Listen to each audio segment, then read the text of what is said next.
오늘은 기쁨의 부활주일입니다. 어떤 분들은 예수님 부활하셨는데 왜 우리가 기뻐해야 되느냐고. 예수님의 부활은 우리를 위한 부활입니다. 예수님의 십자가가 우리를 위한 사건이었듯이 예수님의 부활도 우리를 위한 사건입니다. 인간이 죄인이 되면서 맞이하게 된 저주는 죽음이에요. 인간은 죄로 말미암아 죽게 되었습니다. 두 가지. 먼저 우리의 영혼이 죽었어요. 하나님과의 관계가 단절되면서 더 이상 생명력이 공급되지 않는 거예요. 우리 영혼은 죽었습니다. 우리의 육신도 죽게 되었습니다. 누구도 영원히 살지 않아요. 사람은 죽어서 반드시 흙으로 돌아가게 되었습니다. 그런데 우리 예수님 부활하셨어요. 사망 권세 이기고 부활하셨습니다.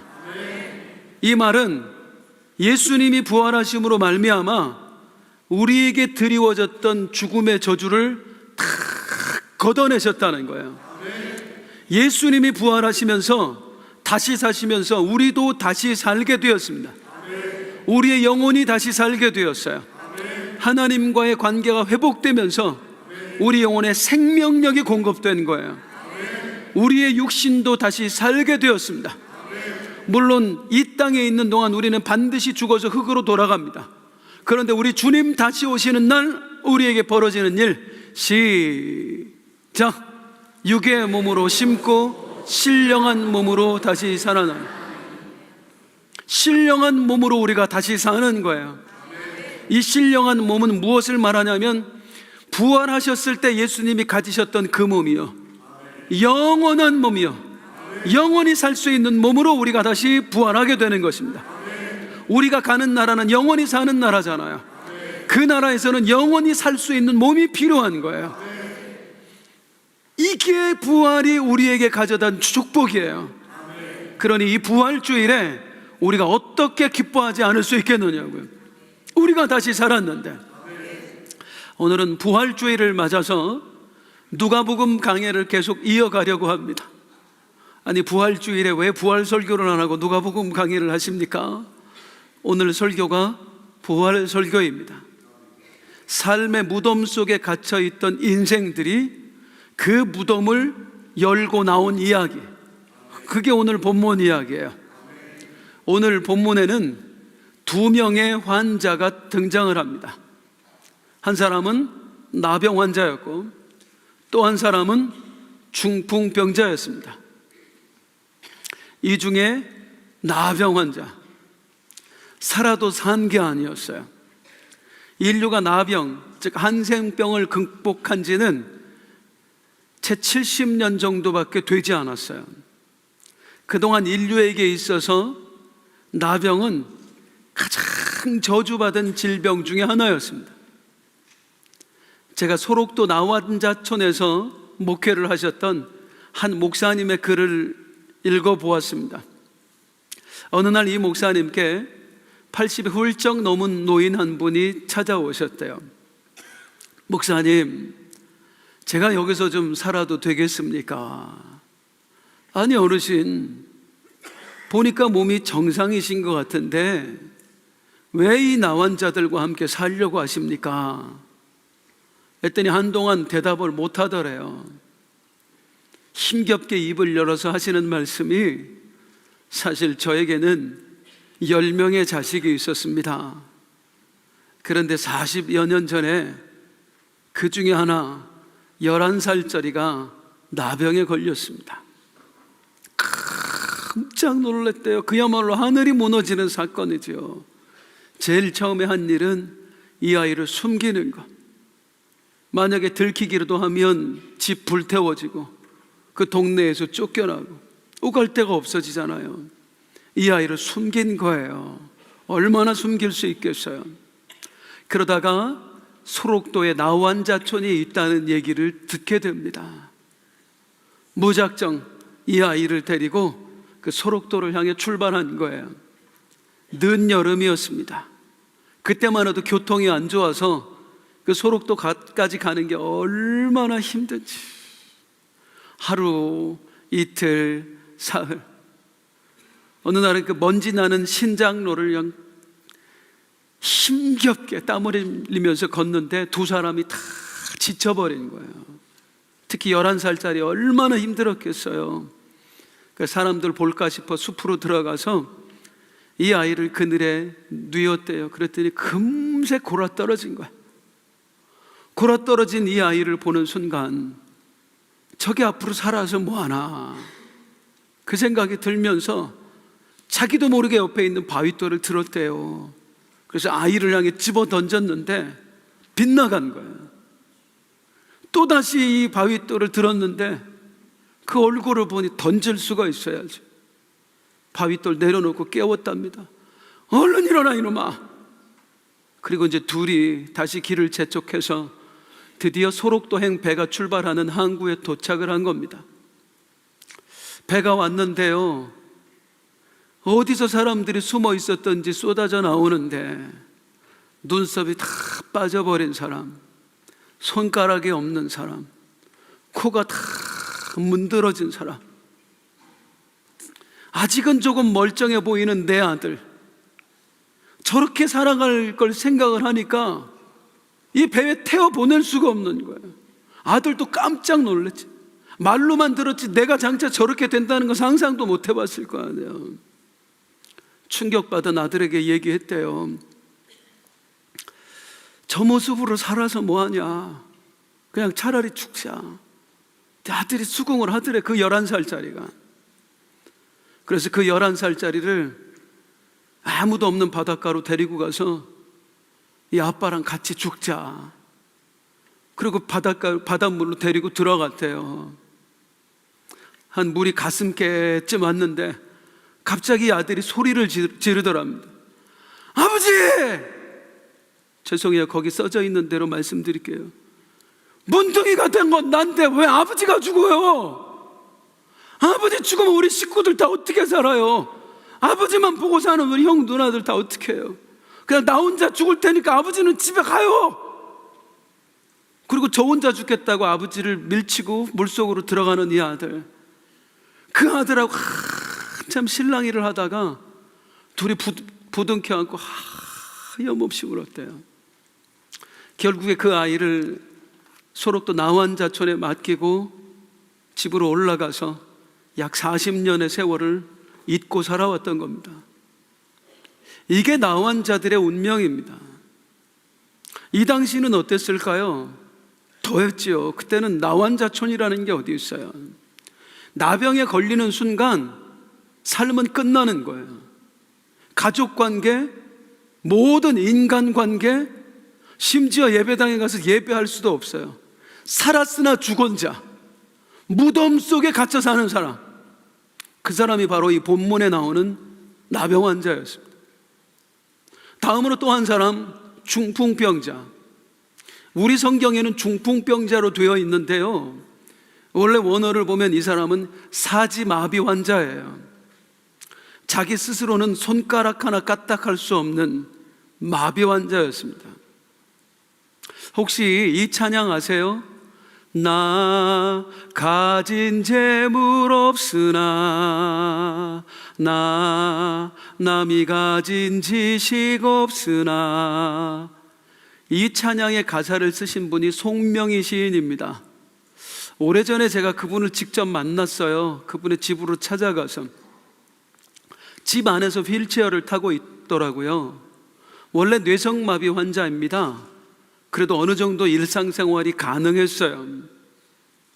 그러다가 한 시골 교회에 간증을 하러 가던 중에 허리를 크게 다쳐서 아예 온몸을 쓰지 못하게 되었습니다. 집에서조차 휠체어를 타고 생활을 하는 거예요. 둘이 대화를 나누다가 제가 조심스럽게 여쭤봤어요. 힘들진 않으세요? 했더니 괜찮아요. 오히려 누워서 온종일 우리 주님과 교제하고 있어요. 그런데 딱 한 가지, 딸 자식이 되어서 80이 다 된 아버지의 손에 이끌려서 대소변을 해결해야 된다는 거, 그때만 너무 힘들어요. 이게 오늘 본문에 나오는 그 중풍병자의 삶이었어요. 나 혼자는 아무것도 할 수 없는 삶. 어디를 가는 건 고사하고요, 밥 먹는 것조차 누가 떠먹여줘야 됐고요, 대소변도 남의 손을 빌려서 해결해야 했습니다. 살아도 산 것 같지 않은 삶, 무덤에 갇힌 삶. 그에게는 자기 혼자 눕는 그 침상이 감옥이었습니다. 이 두 사람에게 기적이 일어나요. 그들이 무덤 속에서 그 지옥 같은 삶에서 빠져나오게 됩니다. 우리 예수님이 찾아오신 거예요. 지지난주에 우리가 들었던 말씀, 왕 되신 우리 예수님께서 동역자를 찾으러 가시죠. 갈릴리 바다에서 고기를 잡던 베드로에게 찾아가셔서, 베드로야, 내가 나와 함께 포로를 구하러 가자. 그 예수님께서 여기 오신 거예요. 포로들을 구하기 위해서, 인생의 포로된 사람들, 무덤 속에 갇혀 사는 사람들 구출하러 오신 거예요. 문제는요, 이들이 예수님께 나아갈 방법이 없다는 겁니다. 나병 환자 어떻게 가겠어요? 마을에 사는 사람 사는 곳에 가는 순간 돌에 맞아 죽는데 어떻게 나가겠어요? 예수님이 오셨는데 그분만 만나면 이 감옥에서 나올 수 있는데 예수님께 나아갈 방법이 없는 거예요. 중풍병자, 이 사람도 마찬가지. 움직일 수가 없는데 어떻게 가요? 예수님만 만나면 이 감옥에서 벗어날 수 있는데, 이 지옥에서 벗어날 수 있는데 예수님께 나아갈 방법이 없는 거예요. 그런데 이들이 예수님께 나옵니다. 어떻게 해요?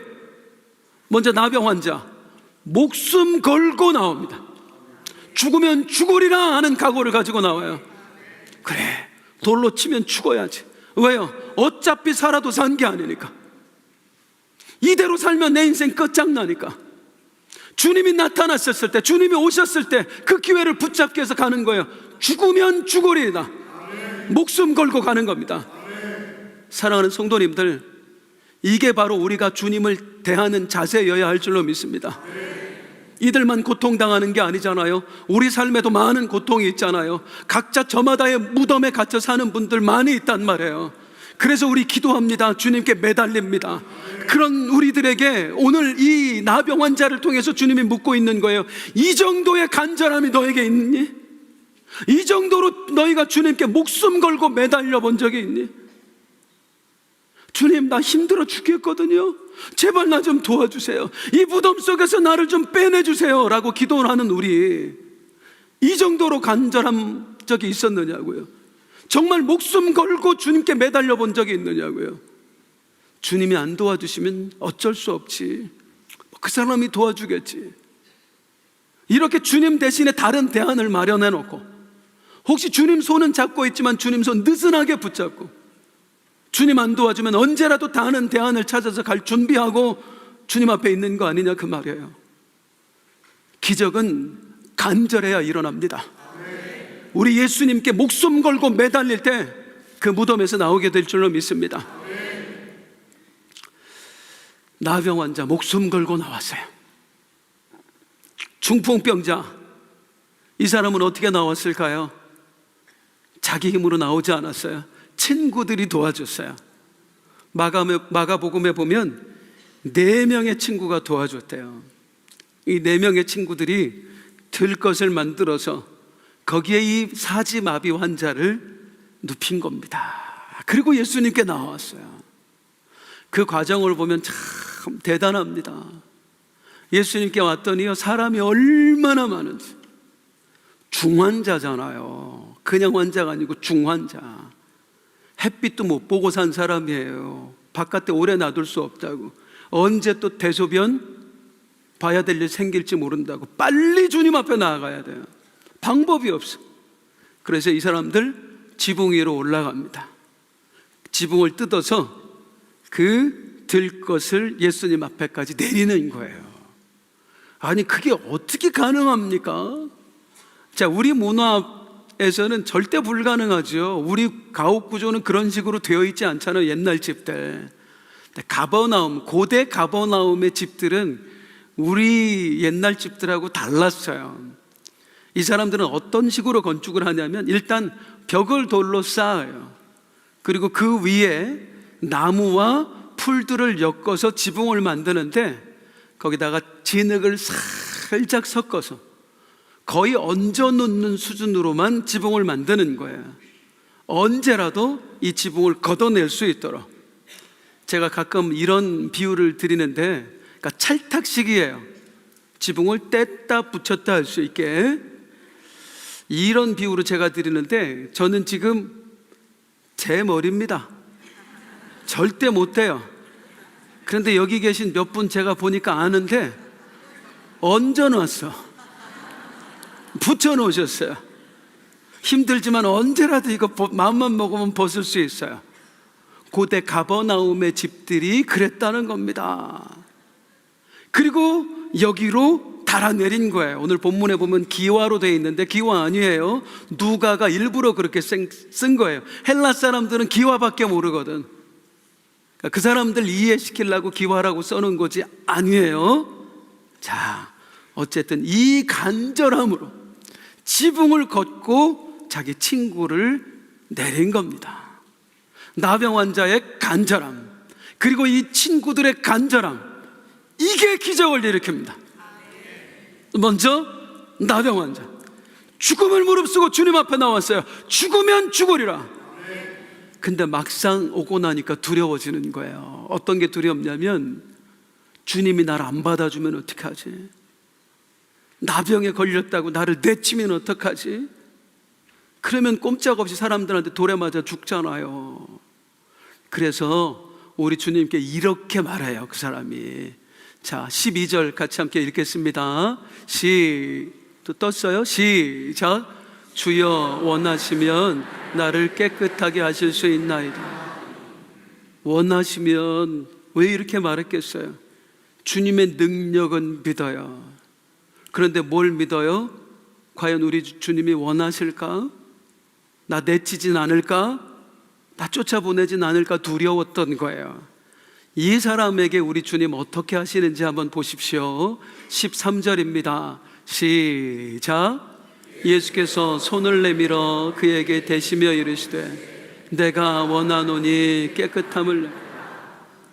우리 주님 어떻게 하셨대요? 손을 내밀어서 만져주셨대요.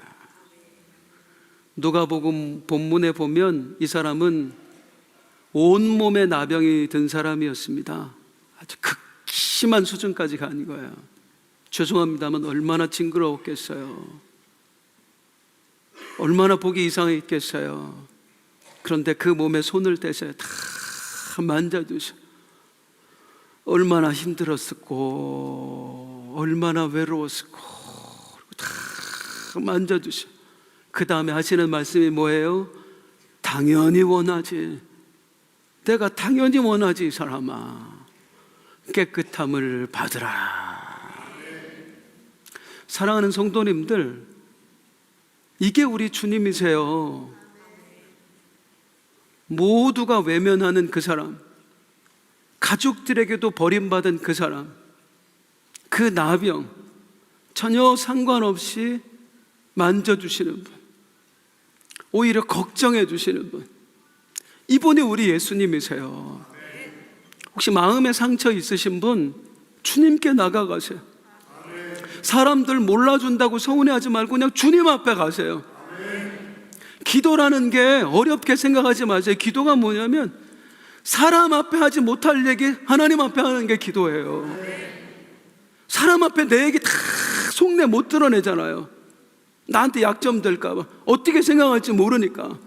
우리 주님은 괜찮다고 다 품어주신다고, 다 이해하시고 우리 주님이 다 만져주신다고.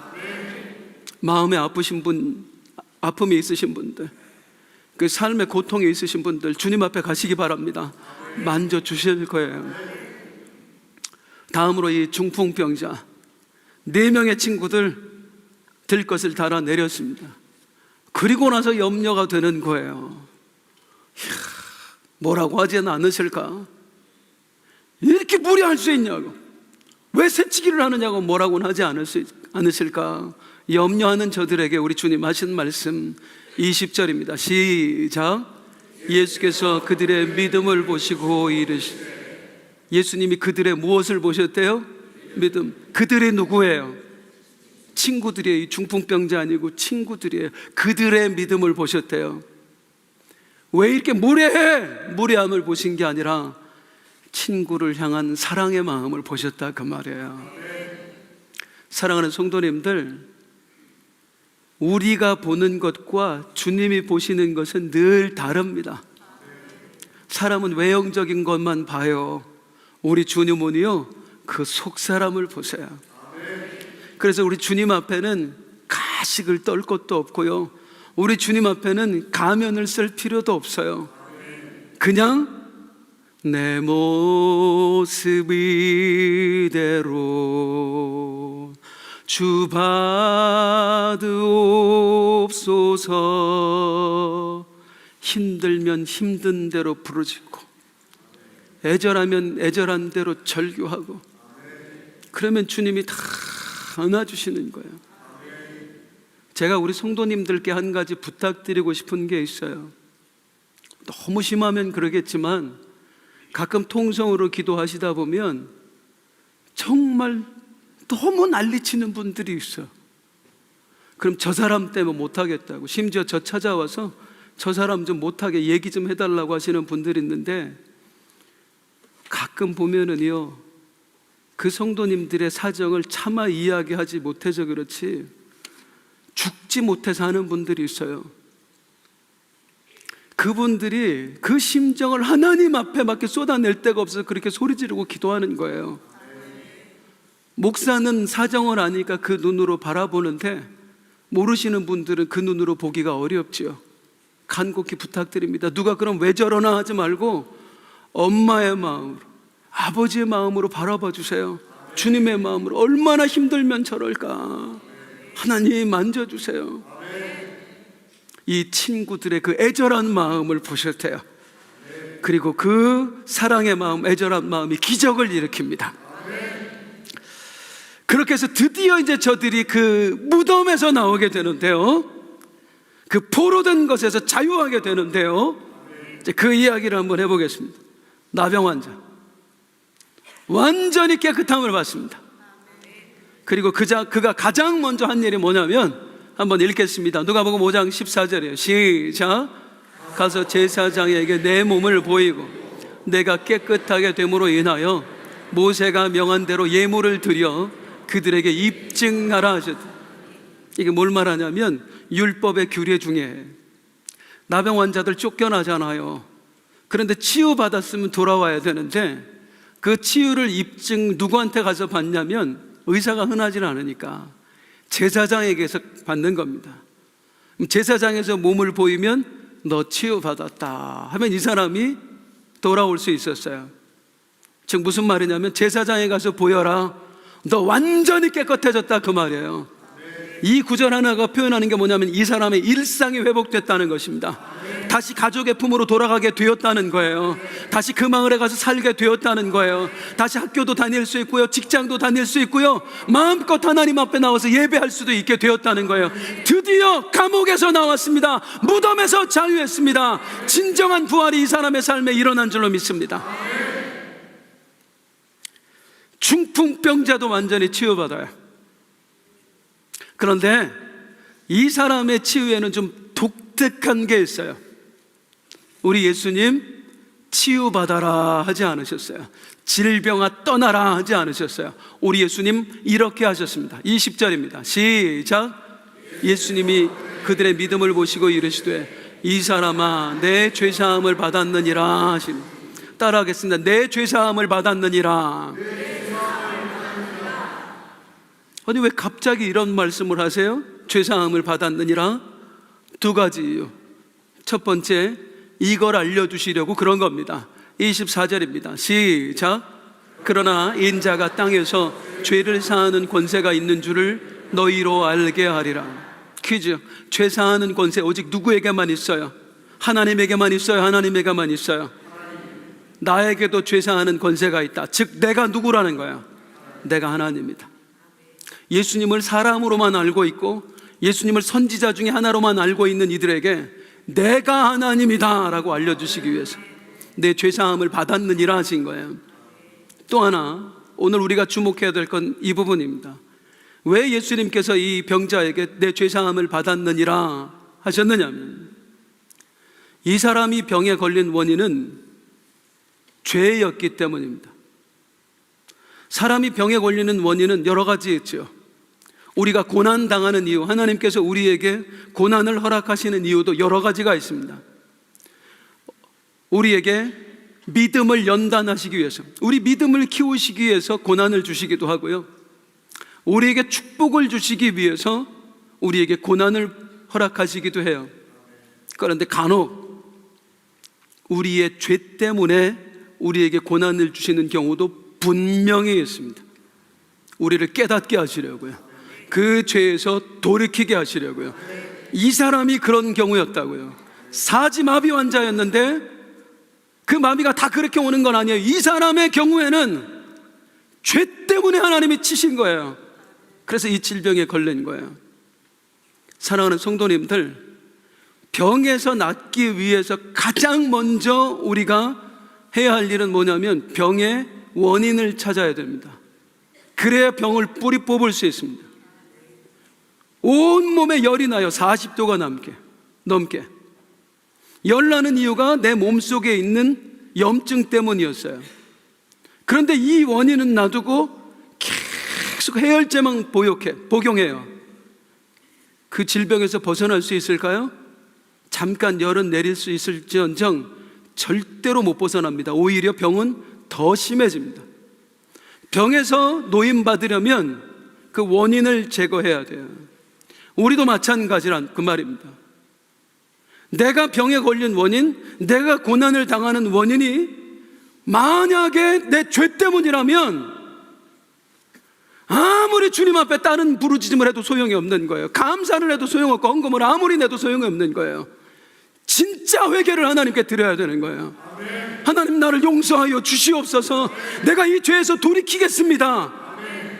그때 내 문제가 해결되는 겁니다. 아멘.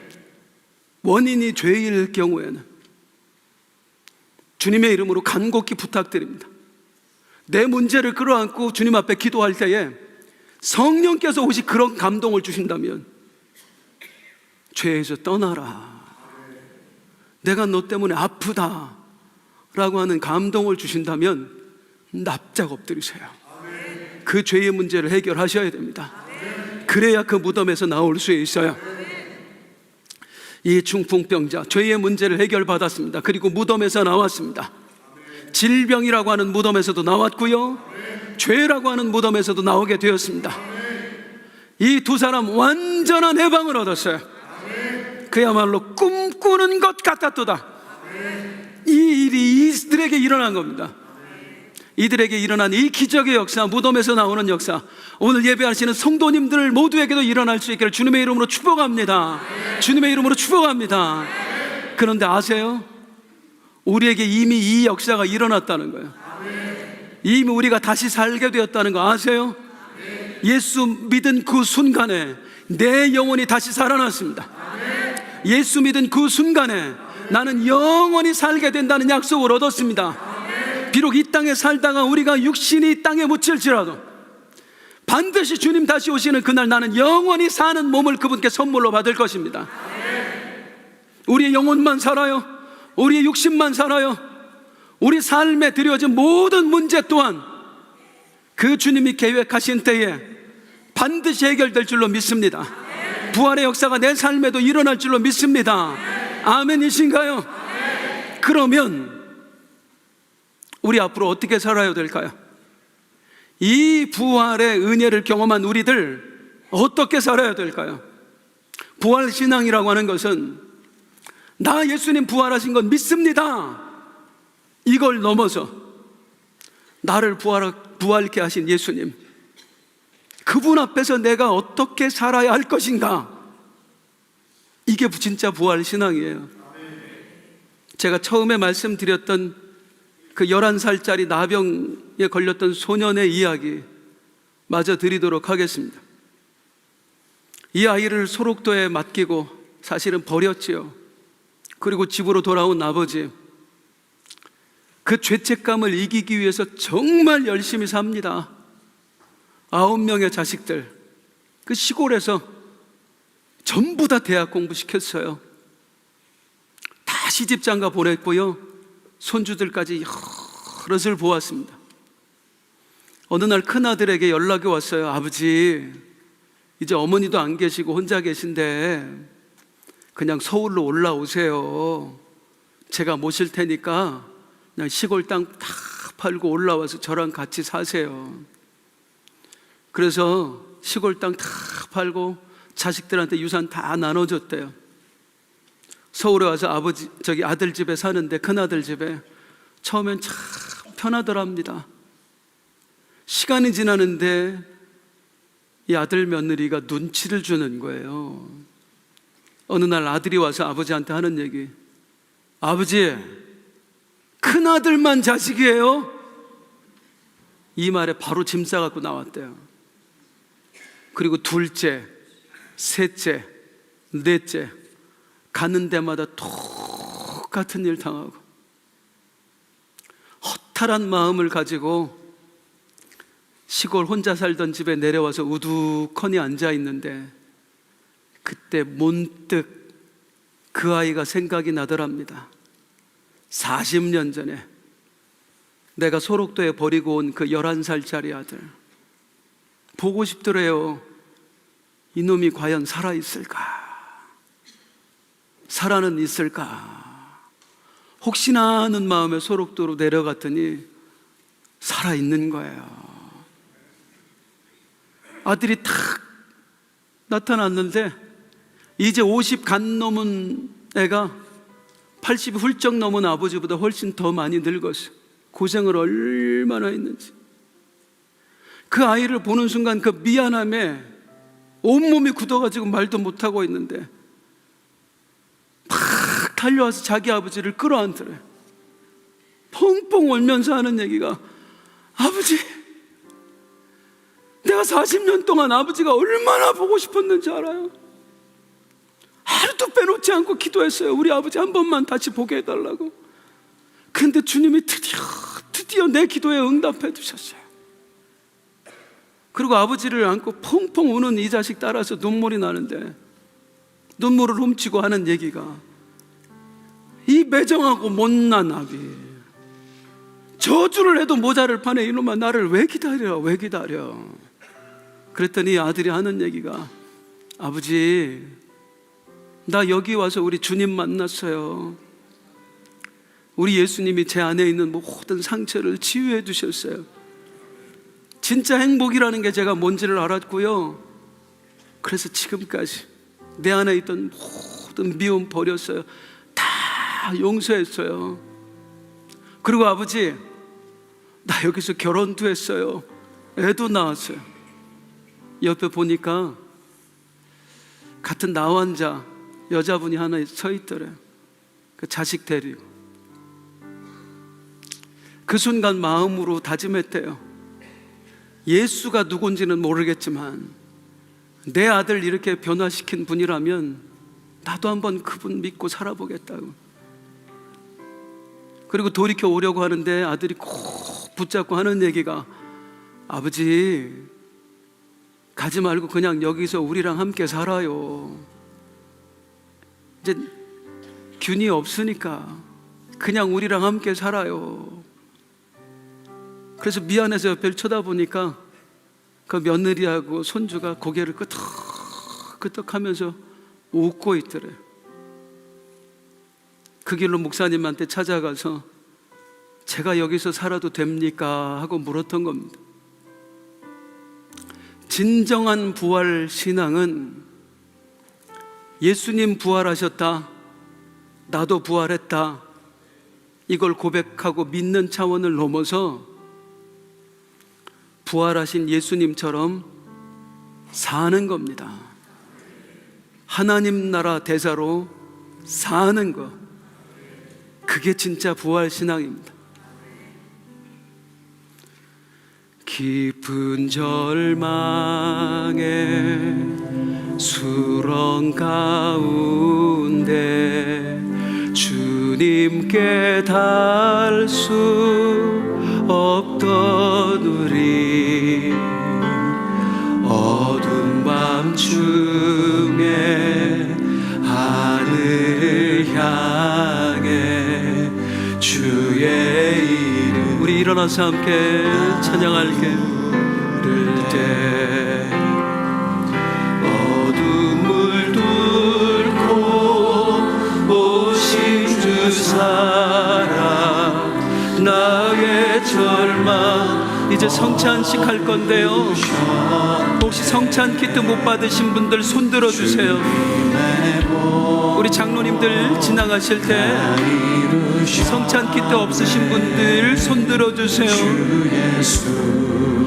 나의 산소 1절부터 다시 한번. 깊은 절망에 수렁 가운데 주님께 닿을 수 없던 우리, 어두운 밤중에 하늘을 향해 주의 이름 나 부를 때, 어둠을 뚫고 오신 주 사랑, 나의 절망 거두셨네. 주님의 공로 다 이루셨네. 주 예수 나의 산소아,